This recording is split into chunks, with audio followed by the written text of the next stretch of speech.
네, 반갑습니다.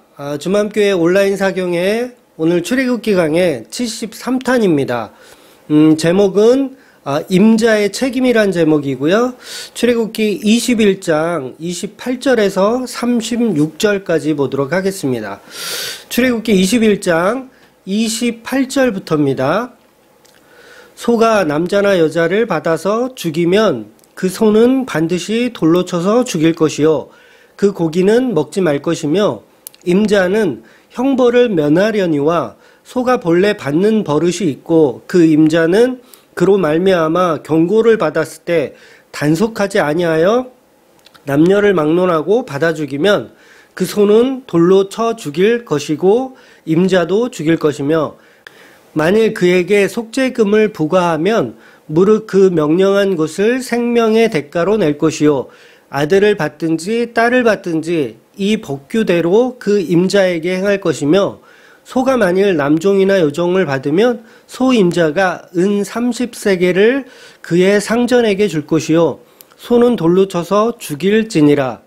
사람이 구덩이를 열어두거나 구덩이를 파고 덮지 아니하므로 소나 나귀가 거기에 빠지면 그 구덩이 주인이 잘 보상하여 짐승의 임자에게 돈을 줄 것이요 죽은 것은 그가 차지할 것이니라. 이 사람의 소가 저 사람의 소를 받아 죽이면 살아있는 소를 팔아 그 값을 반으로 나누고 또한 죽은 것도 반으로 나누려니와 그 소가 본래 받는 버릇이 있는 줄 알고도 그 임자가 단속하지 아니하였으면 그는 소를 갚을 것이요 죽은 것은 그가 차지할 것이니라. 아멘. 여러분, 인간의 상식으로는 어떤 사람이 죄를 지었을 때 그 죄값을 타인에게 전가될 수가 없습니다. 그러니까 내 아들이 죄를 지었다고 해서 아버지인 저를 잡아가지는 않거든요. 아들이 죄를 지었는데 아버지를 잡아간다는 건 한마디로 상식에 어긋나는 행동입니다.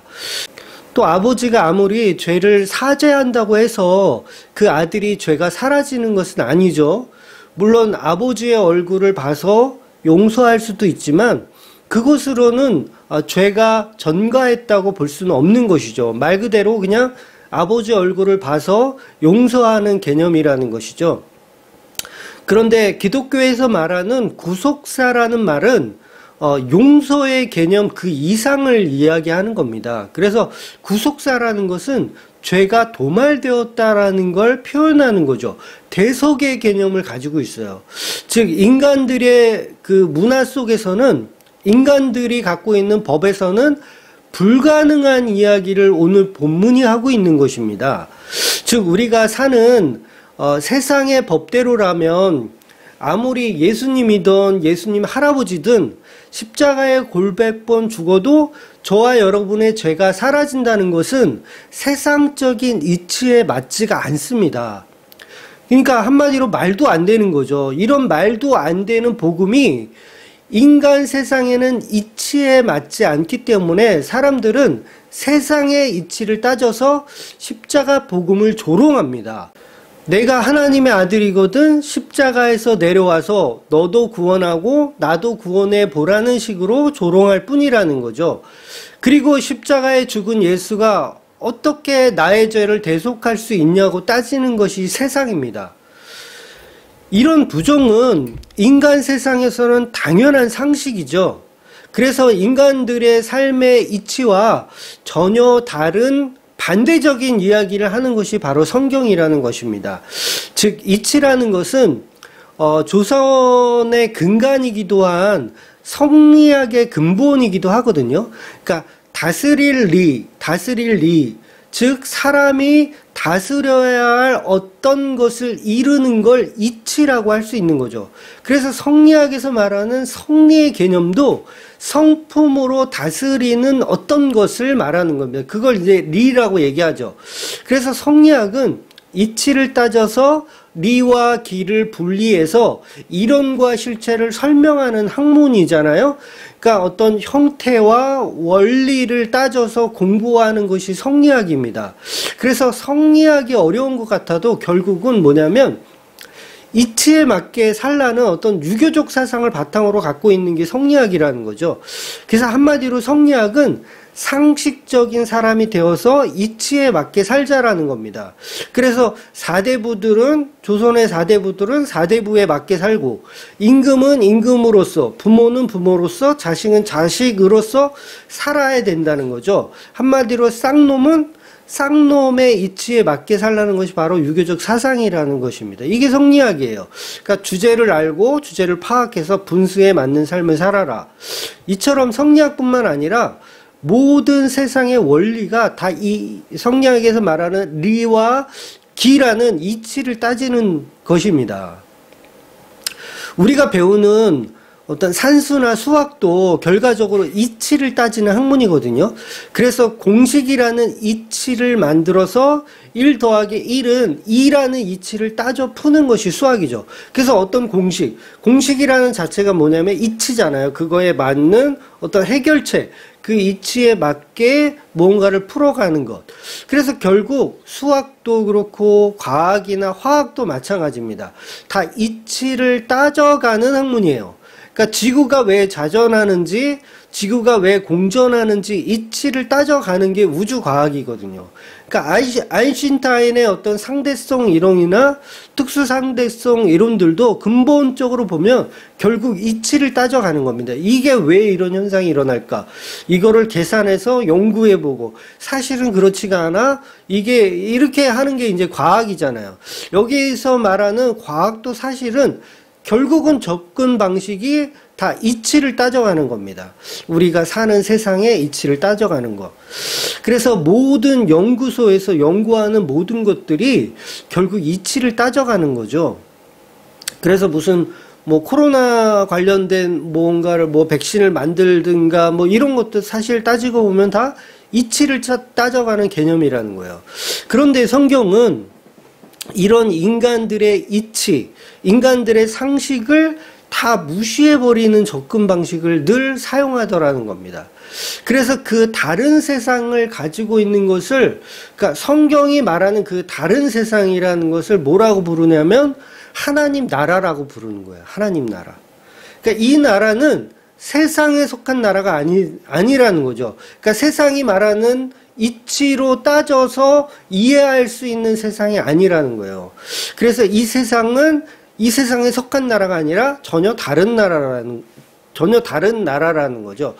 그래서 요한복음 18장 36절에 보면 예수께서 대답하시되 내 나라는 이 세상에 속한 것이 아니라 만일 내 나라가 이 세상에 속한 것이었더라면 내 종들이 싸워 나로 유대인들에게 넘겨지지 않게 하였으리라. 이제 내 나라는 여기에 속한 것이 아니니라. 이렇게 말씀하시는 거예요.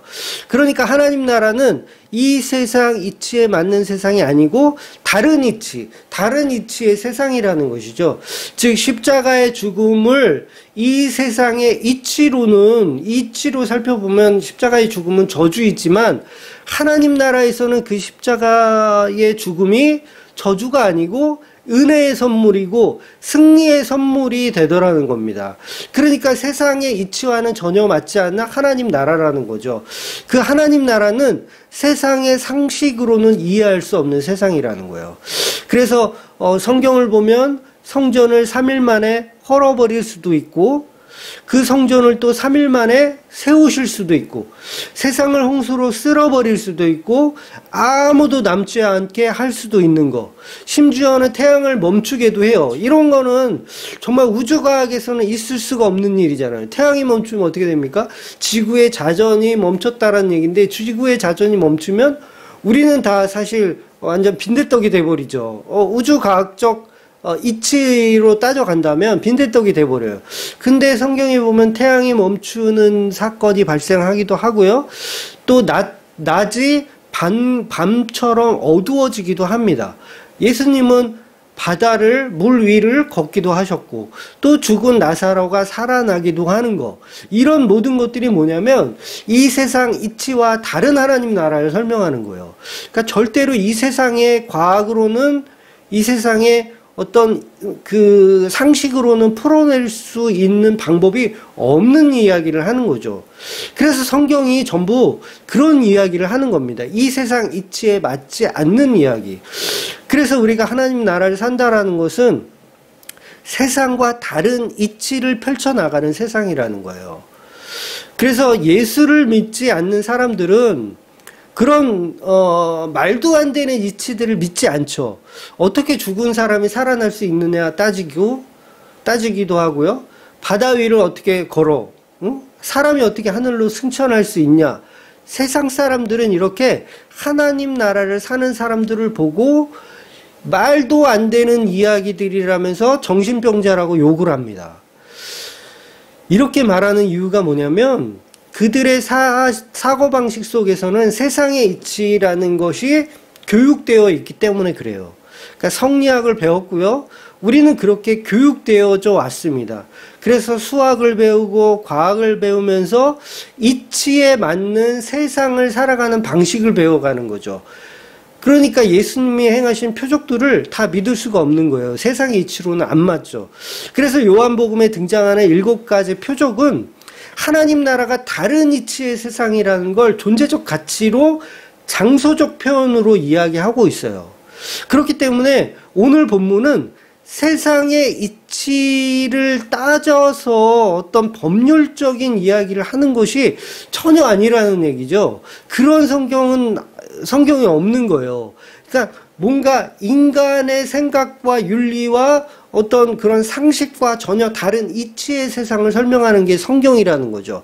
그래서 오늘 본문도 그 세상과 다른 하나님 나라의 세상의 개념으로 오늘 말씀을 볼 필요가 있는 거예요. 즉, 어떤 소의 임자가 지켜야 할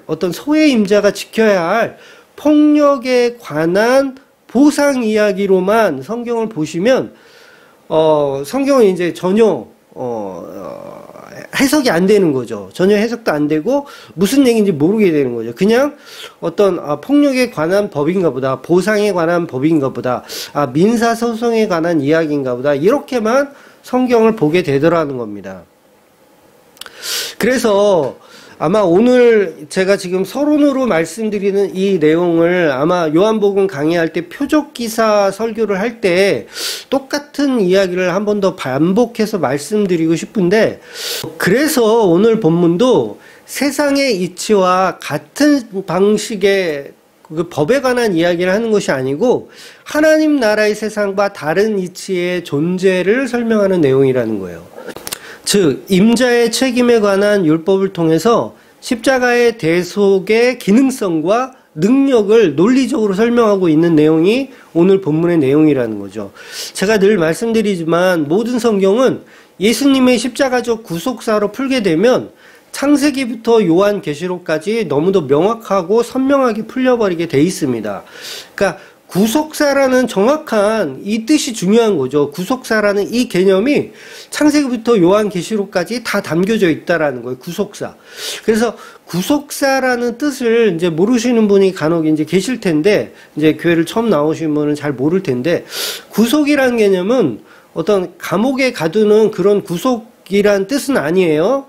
물론 그런 의미도 어느 정도 그런 의미로만 이해하셔도 뭐 70%, 80%는 비슷한 말이지만, 구속이라는 개념은 그런 의미보다는 구원과 속죄의 역사를 말하는 겁니다. 그래서 구원과 속죄. 그런데 거기에 중요한 게 뭐냐면 그걸 역사적으로 표현해내는 걸 구속사라고 하는 거예요. 구속사. 그러니까 역사가 반드시 들어가는 거죠. 구원과 속죄에 관한 역사에 관한 이야기. 그러니까 모든 성경은 이 구속사의 이야기인 거예요. 구속사. 당연히 오늘 본문도 구속사에 대한 이야기라는 거죠. 즉 예수 그리스도의 십자가 죽음을 통해 이루시는 구원과 대속의 속죄를 진행하고 있는 역사적 방식으로 성경을 이해해야 한다는 것입니다. 그러니까 설교는, 우리 목사님들이 하는 이 설교는 전부 이 구속사적 언어를 담고 있어야 돼요.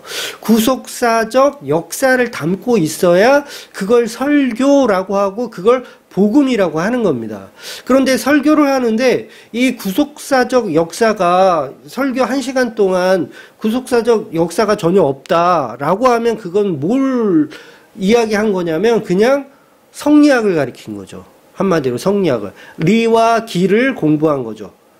그러니까 학교나 학원이나 어떤 영화나 드라마에서 배우는 어떤 그런 권선징악이나 어떤 윤리적이며 도덕적인 원리와 형태, 기와 리를 공부한 것밖에 안 되는 거예요. 근데 성경은, 설교는, 복음은 전부 처음부터 끝까지 이 구속사가 들어가야 이게 설교라는 거죠. 구속사가 들어가야. 그래서 모든 성경은 한 구절 한 구절이 모두 이 구속사적 역사로 구원과 속죄로 이루어가는 그 설명을 하고 있는 책이라는 겁니다.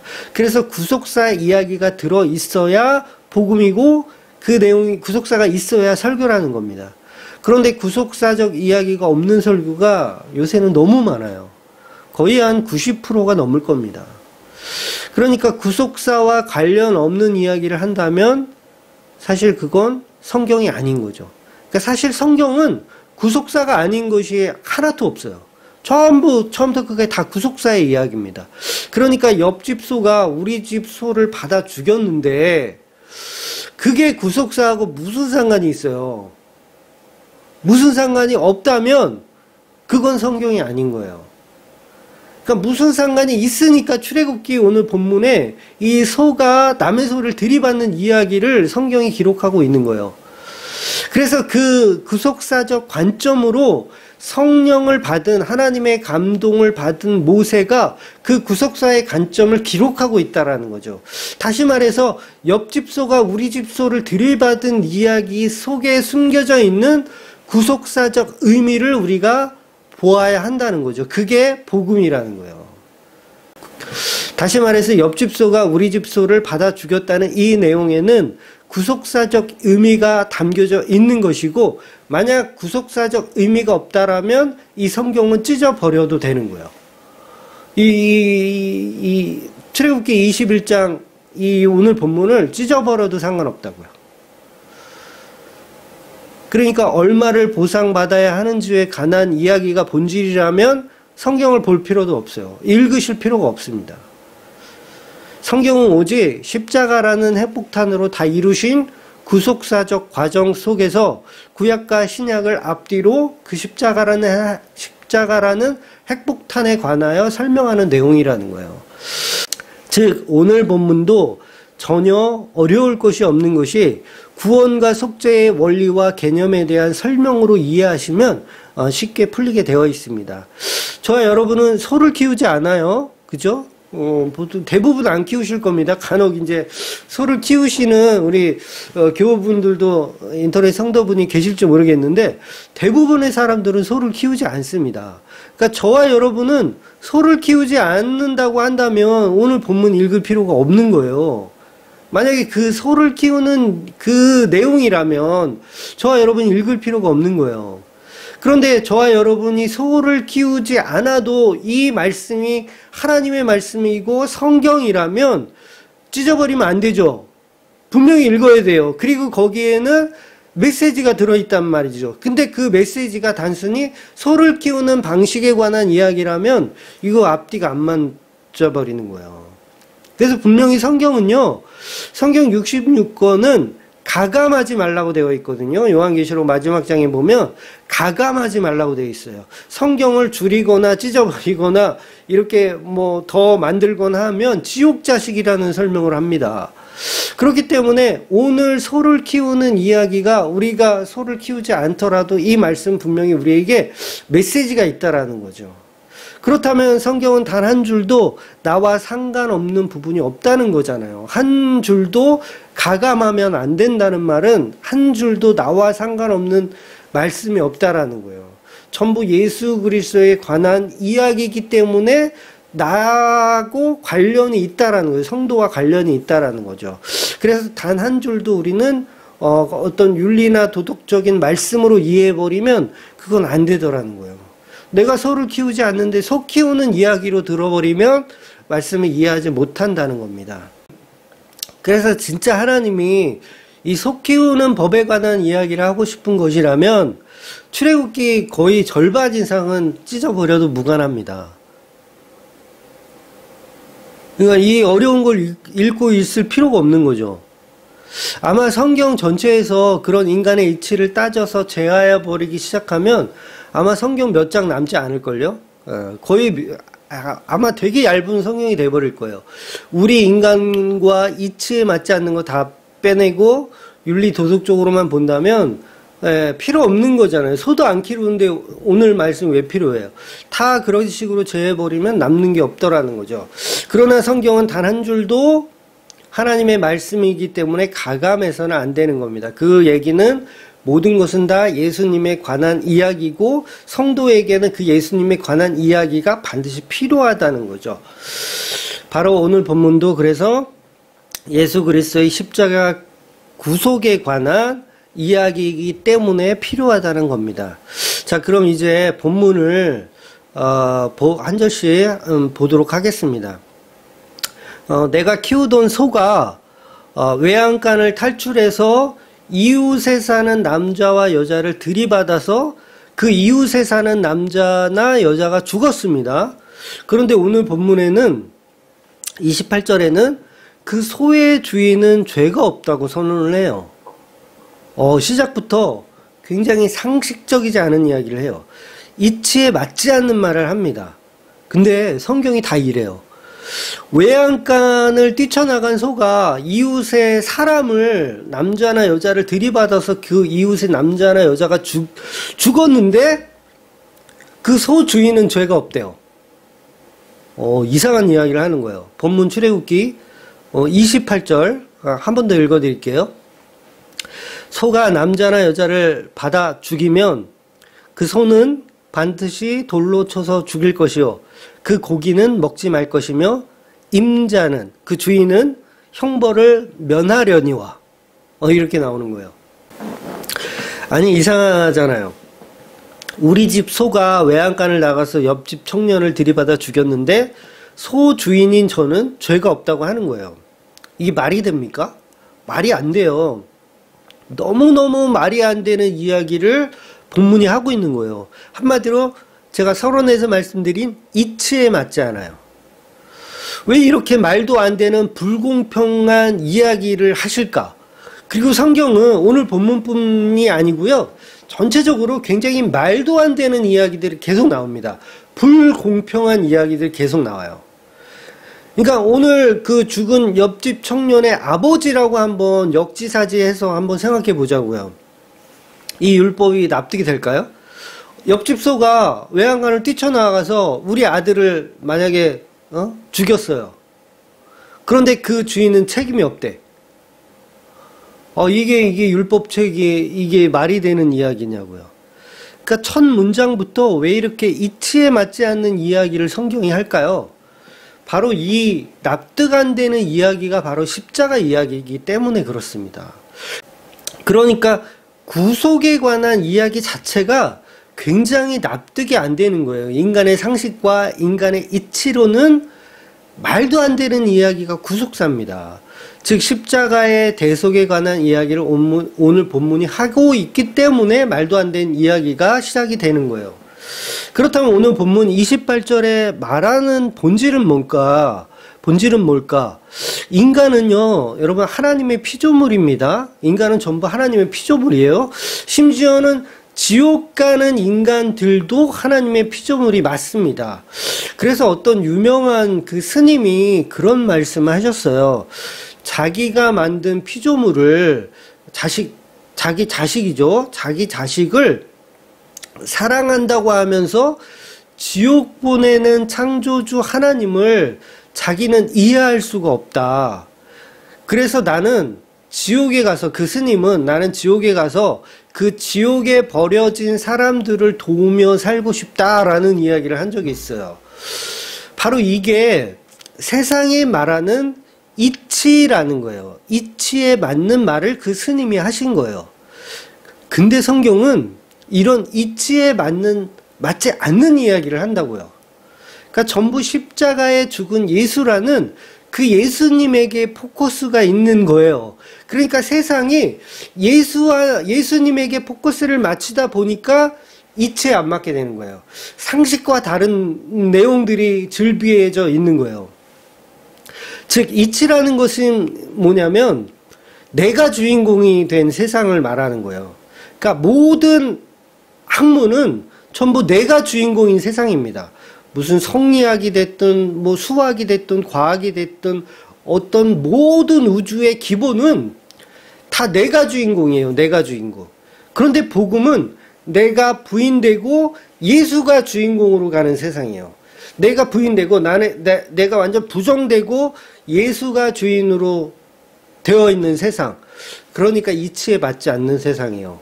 그 세상이 바로 하나님 나라라고 하는 거예요. 이치에 맞지 않는 세상.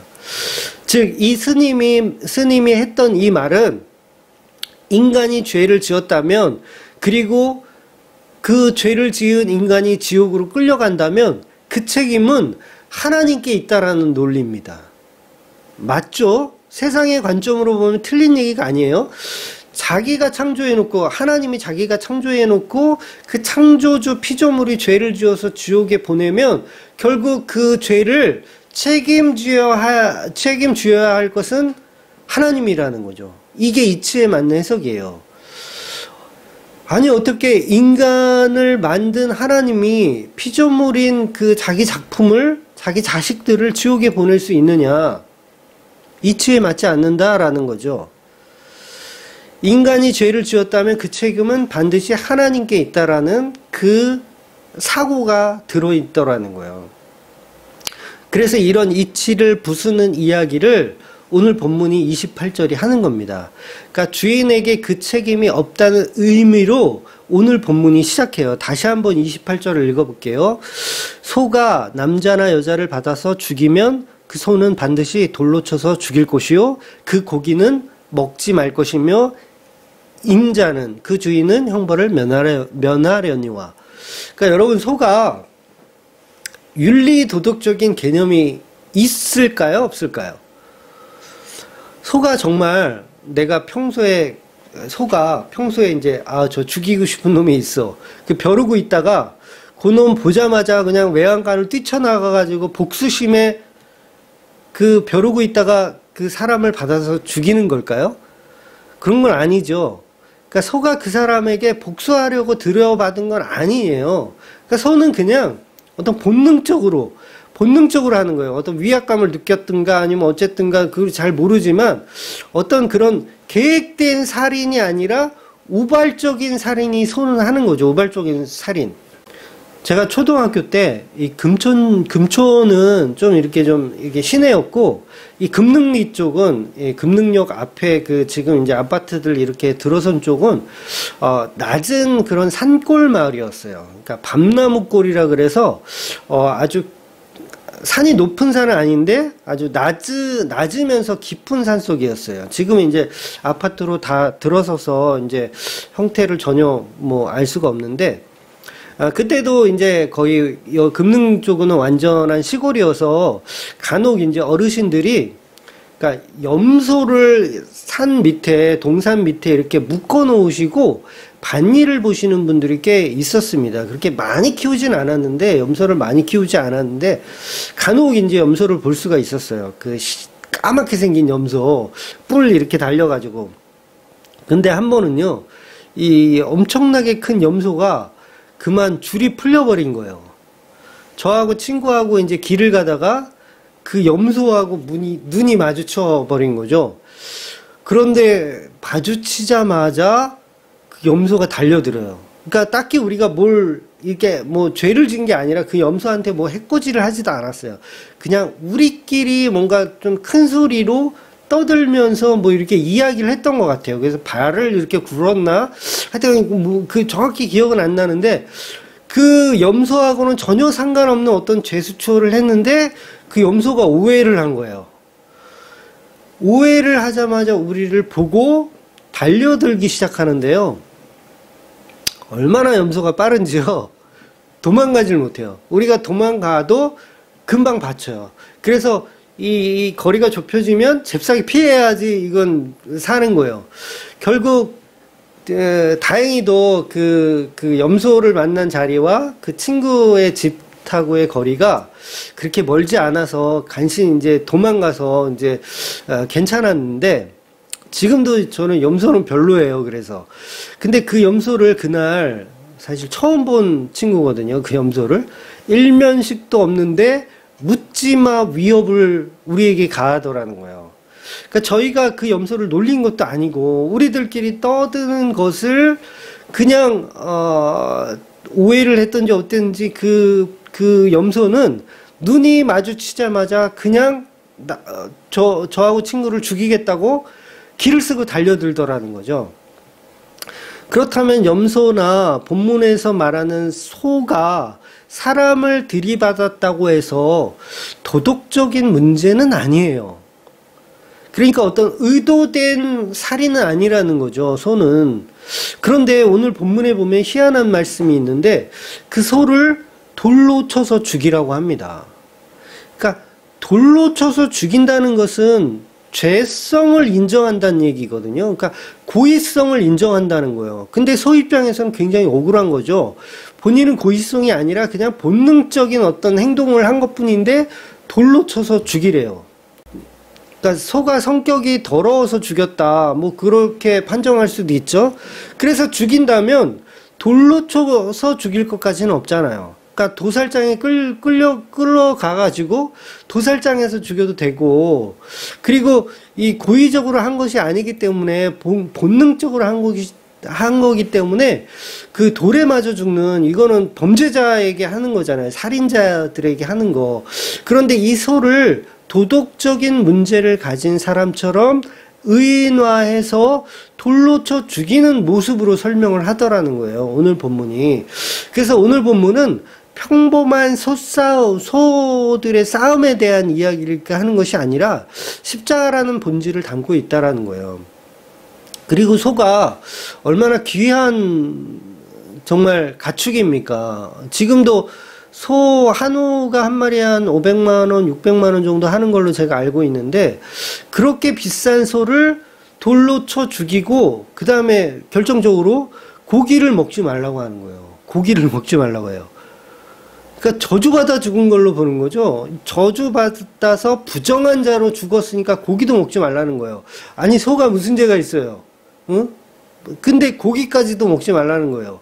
그러니까 저주받아 죽은 자로 표현하더라는 거죠. 그 소를. 저주받아 죽은 자. 죄값을 치르고 형벌을 치르는 소를 뜻하는 모습이 오늘 본문의 모습이라는 거예요. 그러니까 이 소는 짐승인데 어떤 윤리적이며 도덕적인 것이 없음에도 불구하고 돌로 쳐 죽이고 고기도 먹지 말아야 할 아주 끔찍한 존재로 표현하고 있다라는 거죠. 이 말씀 자체가 이치에 맞지 않는 내용이라는 거예요. 즉, 하나님이 창조주인데 그 창조물이 죄를 지었다면 우리 인간들의 생각에는 창조물이 죄를 지으면 창조주도 죄가 있을 것 같지만 28절의 말씀은 그 죄는 소에게 있다라고 표현하는 거예요. 즉, 그 소는 윤리적이며 도덕적인 죄가 없지만 마치 윤리적이며 도덕적인 죄가 있는 모습으로 주인에게 그 책임을 전가하지 않고 소가 혼자 그 모든 죄를 다 짊어지고 죽는 모습을 표현하더라는 거죠. 그러니까 어찌 보면 이건 성부 하나님을 대신하여서 모든 죄를 예수 그리스도가 다 짊어지고, 사실은 인간의 죄인데 윤리 도덕적인 그 범죄한 죄의 죄값은 인간이 지어야 하는데, 그리고 창조주인 하나님이 그 죄의 책임이 인간의 논리로는 있는데 중간에 예수 그리스도께서 그 모든 책임을 다 짊어지고 하나님께 죄를 돌리지도 않고 피조물에게 죄를 돌리지도 않으며 중간에서 예수 그리스도가 오늘 본문의 소의 모습으로 홀로 죽는다라는 거예요. 돌에 맞아 죽고 고기도 먹지 않을 정도로 저주받은 모습으로 죽는다는 거죠. 이게 바로 예수 그리스도를 표현하고 있는 거죠. 그런데요, 여기서 또 놀라운 얘기가 또 전개가 되죠. 28절까지 우리가 그렇게 보았고 29절부터는 또 예외를 둬요. 29절 볼게요. 29절 볼게요. 소가 본래 받는 버릇이 있고 그 임자는 그로 말미암아 경고를 받았을 때 단속하지 아니하여 남녀를 막론하고 받아 죽이면 그 소는 돌로 쳐 죽일 것이고 임자도 죽일 것이며, 그러니까 평소 들이받는 버릇이 있는 소가 있는데 그 소를 단속하지 아니하여 남자나 여자를 들이받아서 죽게 하면 그 책임을 주인도 같이 진다는 거예요. 그러니까 소도 죽고 소 주인도 죽는 거예요. 그래서 이 29절의 말씀은 지난 시간에 나누었던 이야기를 좀 들으신 분은 이해가 좀 더 잘 되실 텐데, 도피성에 관한 이야기를 드리면서 제가 하나님 손에 맡겨놓은 살인이 있다고 말씀드렸죠. 바로 성도의 경우에만 그 도피성에 들어가는 이제 개념이 생긴다고 그랬어요. 그러니까 죄에 대한 책임을 저와 여러분과 주 대신 우리 주님이신 예수 그리스도와 함께 책임을 지는 거. 그래서 28절은 주인 대신 하나님께 죄를 전가하지 않는데, 29절은 주인 대신 하나님이 인간의 모습으로 그 죄를 함께 짊어지는 모습을 또 예외적으로 표현하는 거예요. 그러니까 28절과 29절은 다 구속사적 의미로 창조주이신 예수 그리스도가 죽는 내용을 표현하는 거죠. 그러니까 책임이 둘 다에게 있는 거죠. 하나님으로서의 예수 그리스도, 그리고 중보자로서의 예수 그리스도도 있더라는 거죠. 두 가지 면이 다 있는 거죠. 그래서 29절은 소도 죽고 소 주인도 죽는, 즉 십자가에 예수가 죽고 범죄한 교회도 함께 죽는 이야기, 그리고 창조주이신 예수 그리스도도 함께 죽는 이야기. 그러니까 어찌 보면 이 십자가라는 이 내용은요, 이 십자가 안에 성부, 성자, 성령, 그리고 교회까지 전부 십자가로 죽는 이야기를 하는 거예요. 이치에 맞지 않아요. 전혀 이치에 맞지 않습니다. 그 얘기를 성경이 하는 겁니다. 그런데 또 30절에는 속죄금을 통해서 안 죽는 방법을 또 제시하기도 합니다. 30절 보면 만일 그에게 속죄금을 부과하면 무릇 그 명령한 것을 생명의 대가로 낼 것이요, 이렇게 표현해요. 그러니까 오늘 본문은 십자가에 죽은 예수가 다시 살아나는 경우의 수도 또 설명하는 거예요. 놀랍죠? 그러니까 또 32절은 소가 남종이나 여종을 죽였을 때는 소주인은 벌금으로 30세겔을 지불해야 한대요.